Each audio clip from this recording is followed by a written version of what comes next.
President Zelensky, we salute you.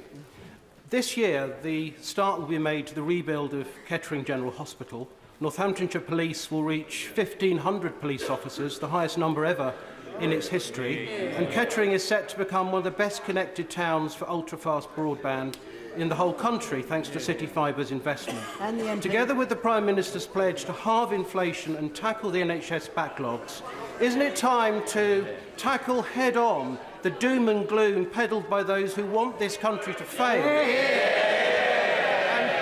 And to be far more optimistic about the many good things happening in Kettering and across the country. Well, my honourable friend is absolutely right, and I'm glad to hear of all the successes in his constituency, especially the redevelopment of Kettering General Hospital, something I know my honourable friend has been campaigning on tirelessly for years. But he's right, this government will continue to focus on delivering the country's priorities. Leader of the Opposition, Keir Starmer. Thank you, Mr. Speaker. Over 11,000 people have died as a result of the devastating earthquake in Turkey and Syria, and that number is sadly rising. And I know many families here in the UK will be anxiously awaiting news.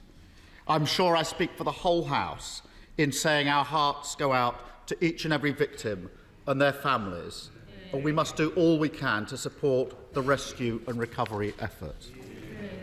Mr. Speaker, this House is honoured to be addressed today by President Zelensky. From the outset of the war, he has symbolised the heroism, the resolve and the bravery of his people. The Prime Minister and I joined this House together in 2015. We've lived through important moments in our domestic and international politics. But none of those experiences compares to the pain and suffering of the people of Ukraine. Does the Prime Minister agree with me that right across this House it is vital that we all continue to stand together in full support of Ukraine? Prime Minister.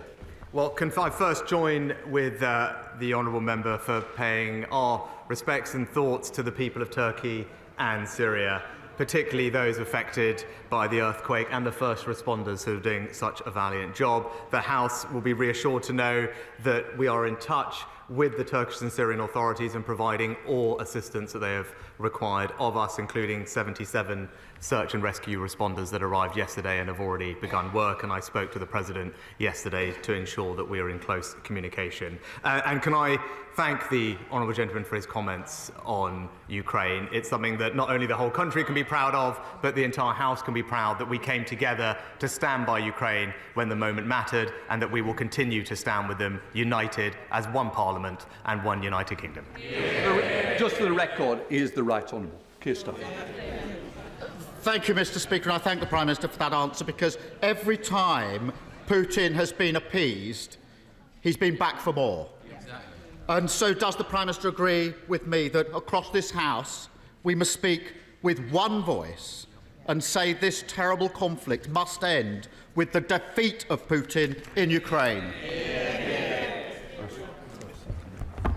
Mr. Speaker, our objective remains to ensure a Ukrainian victory in this conflict. Vladimir Putin's aggression cannot be seen in any way to have been successful, and that's why we have accelerated and increased our support militarily for Ukraine this year. It's a decision that I took as Prime Minister. Today we are going even further, not just having provided Challenger tanks and being one of the first countries to do so, which catalysed the provision of tanks from other nations as well, but also today to move to start training Ukrainian Marines in the advanced capabilities they will need to mount further offensive, but also to train their pilots on advanced combat aircraft. So the House can be reassured we will continue to support Ukraine to ensure decisive military victory on the battlefield this year. Keir Starmer.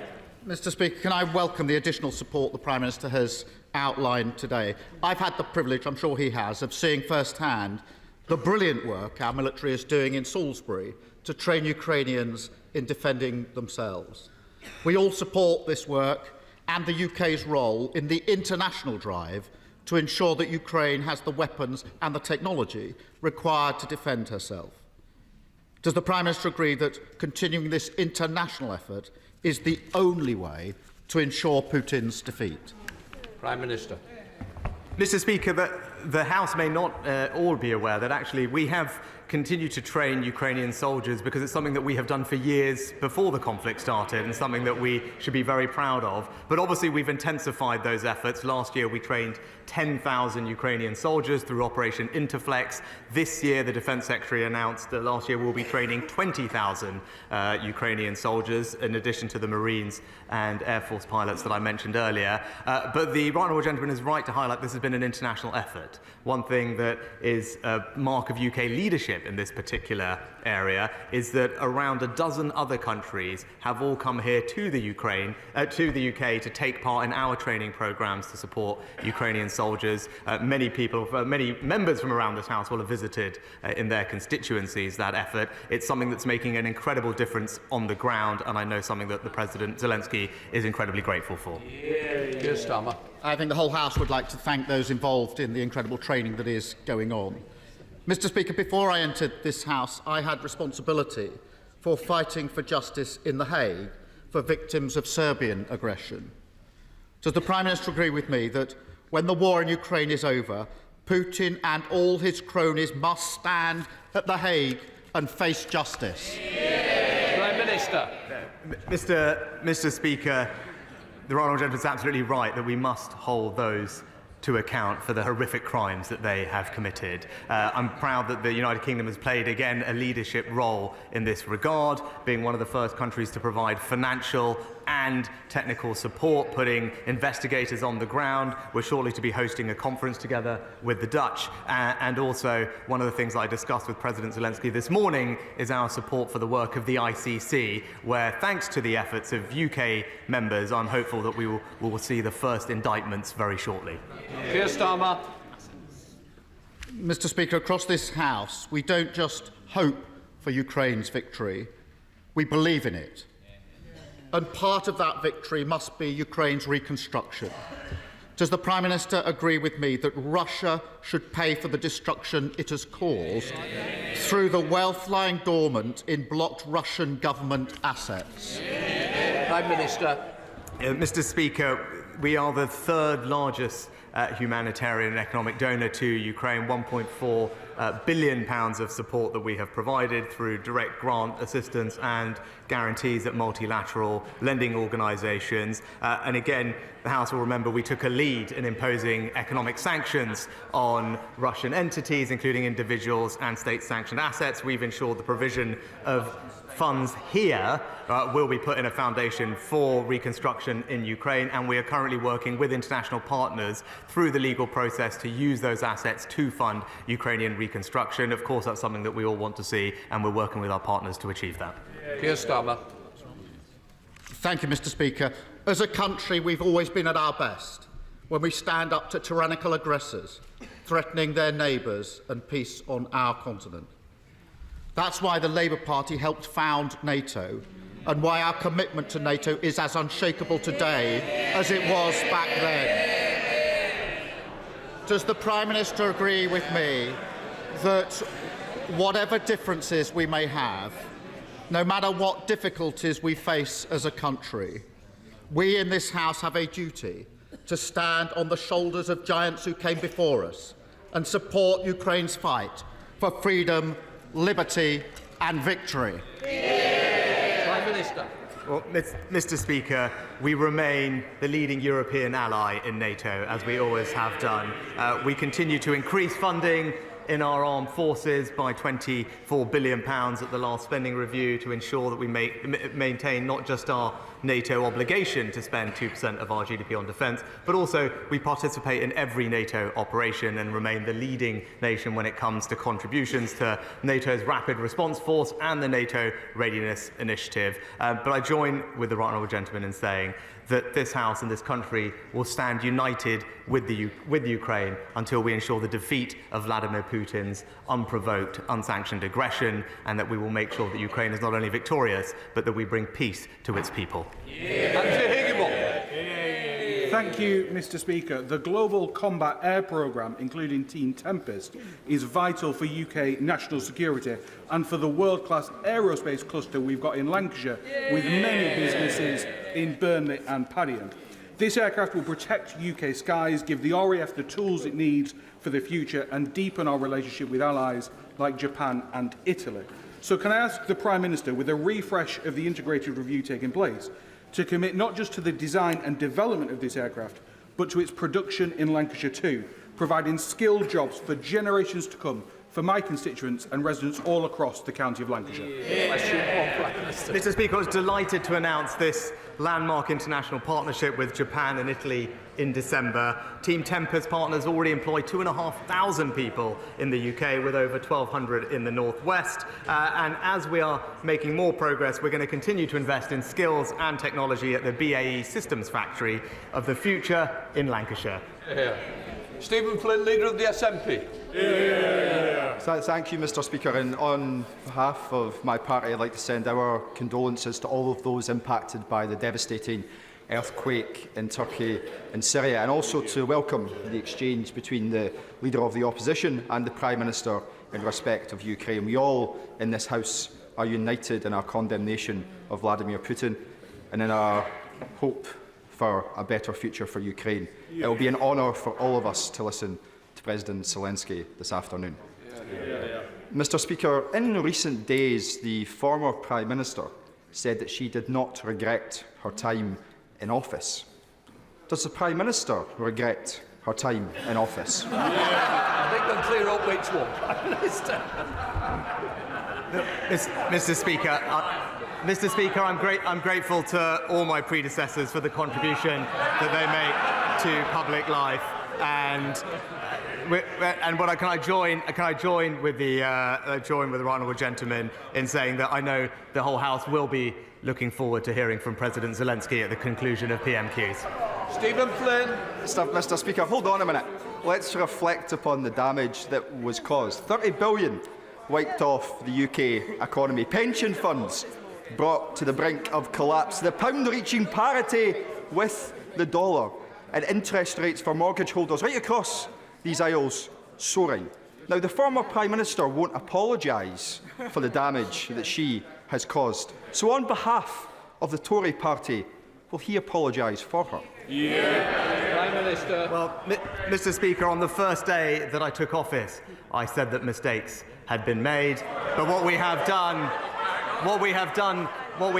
is to ensure that right now, he mentioned the pound at a multi-month high, borrowing costs restored back to where they should be, an economy stabilised, a clear plan to halve inflation and grow the economy. That's what the Conservatives are delivering in government, and we continue to deliver it as well for the people of Scotland. Thank you, Mr. Speaker. Burley House in my constituency is bidding to host the World Eventing Championships in 2026. This event is one of the pinnacles of the sport, and if we were successful in our bid, it would provide a massive boost to the local economy, as well as massive coverage for the UK on the global scene. Burley has a formidable track record of success, having previously hosted 2 World Championships and 6 European Championships. Would my right honourable friend agree with me that Burley would make a fantastic venue, and would he lend us his support so that we can be successful with the bid? Well, Mr. Speaker, we are committed on building on our fantastic track record of hosting events like the Commonwealth Games, the Women's Euros and the Rugby League World Cup. I understand the relevant UK sporting authorities are looking at the location, and I'm sure that they'll be considering Burley in my right honourable friend's constituency in the near future. And David. Mr. Speaker, can I associate my party with the comments made about the unfolding human tragedy in Turkey and Syria, and with the warm words to welcome our ally, President Zelensky. He will know that this country and this House has total support for Ukraine's resistance to Vladimir Putin's illegal invasion, and it is a source of great pride that the British people have stood firm, united and unwavering in support of the brave heroes of Ukraine. Mr. Speaker, When President Zelensky addressed this House last year, he asked that we treat Russia as a terrorist state. Since then, Liberal Democrats have been urging the government to fulfil that request by prescribing the Wagner mercenary group. They are doing Putin's bidding, carrying out atrocities against Ukrainians on a daily basis. So on this symbolic day, Mr. Speaker, will the Prime Minister finally commit to prescribing the Wagner group, a crucial part of treating Russia as the rogue state that it is? Prime Minister. Oh, well, Mr. Speaker, we have taken a lead from the beginning of this conflict in sanctioning and taking action against those entities connected with the war effort in Russia and beyond. With regard to Wagner Group, the honourable gentleman will know that we have already sanctioned the Wagner Group in its entirety, as well as taking specific action against particular leaders, as he'll know. With regard to prescriptions, it's not something that we routinely comment on in public, but rest assured we continue to keep all of the prescriptions that we have under review. Peter Gibson. Thank you, Mr. Speaker. 22 years ago this month, a good friend of mine died from AIDS. Had he been tested for HIV, I am confident that with the medical advances we have made, he would still be alive today.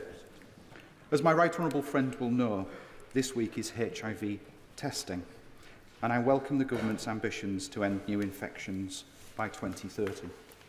Can I ask my right honourable friend to thank the Terence Higgins Trust for their incredible work? And will he look to extend opt-out HIV testing to more areas of high prevalence so that we can help discover more undiagnosed cases?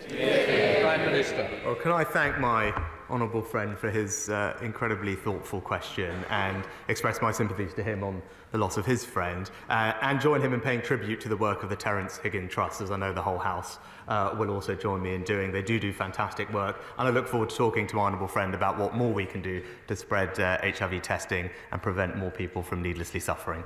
Dave Dugan.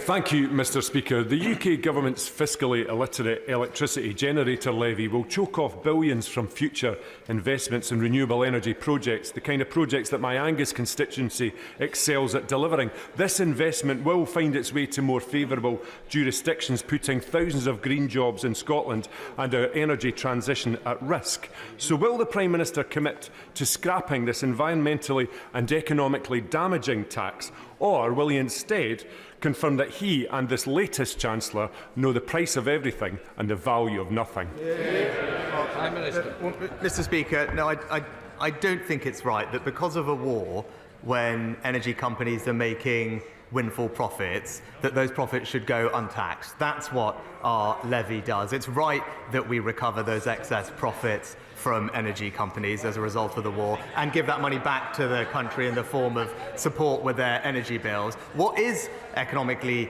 damaging for Scotland is the SNP's refusal to acknowledge the existence and need for a transition, and that's to support the North Sea oil and gas industry, which we are proud to do. Mr. Speaker, human trafficking is when you move people legally from one place to another, often with the promise of a job, and then force that person into prostitution or labour exploitation. It has nothing to do with people who come illegally here in small boats. That is smuggling. A third of all human trafficking in the United Kingdom occurs wholly within the borders of the United Kingdom. When I was chairman of the all-party group against human trafficking, we campaigned for an independent commissioner. One was appointed in 2014. However, since April of last year, we have not had one. This is unacceptable. Would the Prime Minister use his good offices to get one appointed urgently? Prime Minister. Well, can I thank my honourable friend for all his work in this important area. I'm happy to look into the particular position that he mentions, and I know that he is proud, as I am, of our world-leading modern slavery legislation. Thanks to the former Prime Minister on these benches, it is a world-leading piece of legislation. We're showing an example about how to tackle this, but I'll make sure that we have someone in place to do the job. Thank you, Mr. Speaker. There are now more than 50% more social care staff vacancy than last year. People are stuck in hospital beds with nowhere to go. In my Bath constituency, the Liberal Democrat Council and our local hospital, the RUH, are trying their level best and trying new innovative solutions to tackle the social care backlog, but the Prime Minister knows that this is a workforce crisis. We must recruit and retain social care staff. So I ask him, will he support the Liberal Democrat proposal to pay a higher minimum wage to social care workers to tackle the social care shortages that underpin the NHS crisis? Prime Minister. Well, Mr. Speaker, we recently announced £14 billion more for health and social care, and in particular, part of that money will go to a new discharge fund to speed the discharge of people from hospitals back into their homes and in their communities. That money is already making a difference on the ground. We can see the numbers of people unnecessarily in hospitals are already reducing, easing the burdens in our A&E departments, and that comes on top of the money that we've invested to improve training, recruitment and development of our valued social care staff, and that will make sure that we can reduce vacancy rates, increase retention and get the workforce that we know we need. Aaron Bradley. Mr. Speaker, last month, together with fellow North Staffordshire MPs, I hosted an event, a tea party, to welcome Ukrainian refugees living in North Staffordshire.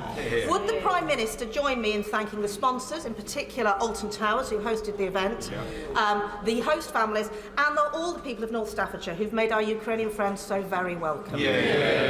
Well, I join my honourable friend in thanking Alton Towers, the other sponsors, and indeed all the families involved in putting on a tea party. I know many members from across the House will have done something similar. It's a wonderful way to show our support for the families that have come here, and again, something that the President this morning mentioned to me, how grateful he is to the United Kingdom that we have opened up our hearts and our homes to help those in his country that need our security and sanctuary. Bel Rubiradi. Thank you, Mr. Speaker. Big Brother Watch recently released a report into unaccountable government bodies such as the Counter-Disinformation Unit, the Rapid Response Unit and the British Army's 77th Brigade. We're seeing huge swathes of public money being spent recording political dissent on social media under the guise of tackling misinformation. Politicians, including myself, the Leader of the Opposition, academics, activists and journalists, and even members of public have been subjected to monitoring by Whitehall officials. This at the same time as we're waiting for the reporting of the Pitchford inquiry into questionable state surveillance on campaigns like the Stephen Lawrence campaign. So can the Prime Minister tell us how much public money is spent on these units and whether he thinks it's a justifiable thing to do in our democracy to spend public money in this manner? And could you also update the House on the progress of the Pitchford inquiry? Prime Minister. Well, Mr. Speaker, I have to get back to the Honourable Lady on the Pitchford inquiry and indeed to give her an exact figure. But in general, I think certainly I on this side of the House believe very strongly in free speech and will make sure that we continue to protect it wherever we can. Bring it forward. Mr. Speaker, Friday the 24th of February will mark 1 year of Russia's barbaric war in Ukraine. Thousands of people have been killed. Over 1,000 children have been killed or injured. So will my right honourable friend, the Prime Minister, call for a national minute of silence on that day so that all across the United Kingdom, the people here can show their unending support for the people of Ukraine? Minister. Well, can I thank my honourable friend for all the work that she has done in her previous roles to ensure that we provide appropriate support to those in Ukraine. I thank her very much for her suggestion. I'm sure it's something that we are considering as we speak, and there will be many other ways that we can mark that moment, not least as an international community continuing to show united condemnation and isolation of Russia. Kerry McCarthy. This week, Mr. Speaker, is Children's Mental Health Week. We know that adverse childhood experiences, whether that be growing up in poverty in the UK or indeed living through the horrors of war in the Ukraine, can have a lifelong impact on mental health. With the number of children in mental health crisis increasing year on year in the UK, does the Prime Minister believe he's doing enough to address the causes of childhood trauma? Prime Minister. Can I thank the honourable member for her question and let her know that we are doing more to make sure that the extra money we're putting into tackling mental health is particularly focused on young people, where we've seen a very startling increase in the number of young people presenting with mental health conditions that we all would like to arrest and reduce. That's why we're putting more mental health community support into schools and colleges across the country. That's being rolled out as we speak. And also just the other week we announced more money for crisis centres and urgent treatment centres in the mental health space in 100 different communities around the country, which will make a difference. Richard Graham. Speaker, this country's military and diplomatic support for Ukraine is strong and has strong support across the country. Less well known is a programme that has gone on for a decade, led by the Westminster Foundation for Democracy, to support the Verkhovna Rada, or Ukrainian Parliament. So does my right honourable friend agree that should this country host a reconstruction conference with the Ukrainians to discuss how Ukraine can win the peace, that the Foreign Office and the Westminster Foundation and other bodies can come together to see how we can help President Zelensky in the next stage of his country's development? Prime Minister. My honourable friend makes an excellent point, and as we look forward to hosting the reconstruction conference for Ukraine later this year, I'll make sure to take up his suggestion and involve all those organisations that can provide support to us and ultimately make sure that we can rebuild Ukraine in the way that it deserves. Richard Ford. Thank you, Mr. Speaker. The government will want to help maintain popular backing in the UK for our support to Ukraine, including by helping people with their energy bills. More than 40,000 people across Devon live in homes that are off the gas grid. They're on the rural equivalent of prepayment meters. They need the money up front in order to pay for their heating oil and for their alternative fuels. The government announced an alternative fuel payment last September, but people in Devon are still waiting. What will the Prime Minister say to people who are off the gas grid and are waiting for their alternative fuel payment 5 months later? Minister. Well, Mr. Speaker, we specifically considered people who were off the gas grid when designing the energy support schemes that we put in place, which is why the bulk of the support was delivered to those who had electricity meters to ensure it reached people like he mentioned, including many of my own rural constituents as well. That money should be getting to them. I'll make sure that it moves as quickly as possible. But we also put in place the local household support fund to provide discretionary funding that local councils can give to those households who are most in need. Dr. Kieran Mullen. Speaker, there's no doubt that the NHS is under enormous pressure across the UK, and despite record numbers of nurses and doctors, workforce remains a challenge. So can I welcome that for the first time the NHS will get an independently verified workforce plan. But we have to think long-term on buildings too, and so in that regard, can the Prime Minister look closely at proposals to rebuild Leighton Hospital, which is a campaign that has the support of thousands of residents in the South Cheshire? Prime Minister. Well, Mr. Speaker, I know that Leighton Hospital has been allocated over £44 million to address some of the immediate issues at that site, but I also know that the honourable friend is keen to ensure continued investment in his local hospital, and I know that the Department for Health are looking at more hospitals to join the new hospital programme, and I'm sure that they will have heard what he said, indeed the voices of his constituents too. Liz Twist. Mr. Speaker, bus services are vital to our communities for work, for health, for school and for socialising. But in a matter of days, the buses that millions depend on will face another crisis with the ending of the bus recovery grant, and predicted cuts of 15 to 20% in mileage would be devastating for people across my constituency and others. Will the Prime Minister commit to extending the bus recovery grant so that communities in my constituency and many others are not left isolated? And will he ask the Transport Secretary to meet with me to discuss this issue? Prime Minister. Well, Mr. Speaker, we recognise the vital importance of buses in our local communities, and that's why we're well on the way to fulfilling our commitment to invest £3 billion over this Parliament in our bus transformation, and that includes funding for local councils to subsidise unprofitable routes through the Bus Services Operators Grant, and recent money to help cap operator fares at £2 through the spring. And of course, we always continue to see how we can support bus services in the long term. Mr. Speaker, would my right honourable friend agree that apprenticeships, such as those offered by the excellent South Essex College in Leigh-on-Sea, which I visited on Monday for National Apprenticeship Week, are a great pathway into work?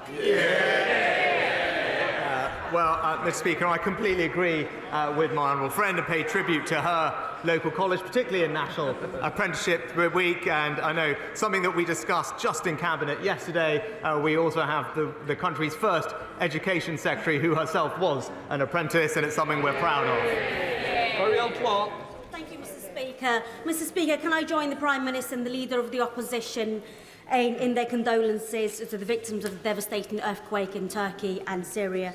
Can I also reiterate my thanks to the Foreign Secretary for the speed of the initial UK response? Mr. Speaker, but as we enter the third day of the earthquake, the bitter cold, unforgiving weather means that the likelihood of pulling more survivors from the rubble becomes less and less likely. and the immediate humanitarian impact is devastating. So can I ask the Prime Minister when we can expect an announcement on what further aid his government will commit to relief efforts and what discussions he is having with his international counterparts to ensure our response meets the scale of this crisis? Prime Minister. Yeah, can I thank the Honourable Lady for her question and join her in paying tribute to the Foreign Secretary for the work that he's doing. So I spoke to President Erdogan yesterday to reiterate our commitment to provide Turkey with what support they need. Right now, that is search and rescue. She's right, we are in that vital window at the beginning of a situation like this, which is why our search and rescue teams are on the ground providing that assistance. The Foreign Secretary is also speaking to his counterpart at the United Nations to ensure that the humanitarian support that we can provide is well targeted. Also in Syria, where we fund the White Helmets, which are on the ground doing work. We're continuing to be in touch with everyone that we need to, and I can assure the Honourable Lady will continue to provide all the support that is asked of us. I'm pleased to announce, as members will be aware, that President Zelensky will be addressing both houses in Westminster Hall imminently. That will require me to suspend the House's business in a moment. Members attending the address should go directly to the hall following the doorkeeper's directions. The House is expected to resume its sitting at approximately 2 o'clock. The division's bells will be sounded 5 minutes before the resumption. The House is now suspended. Order, order.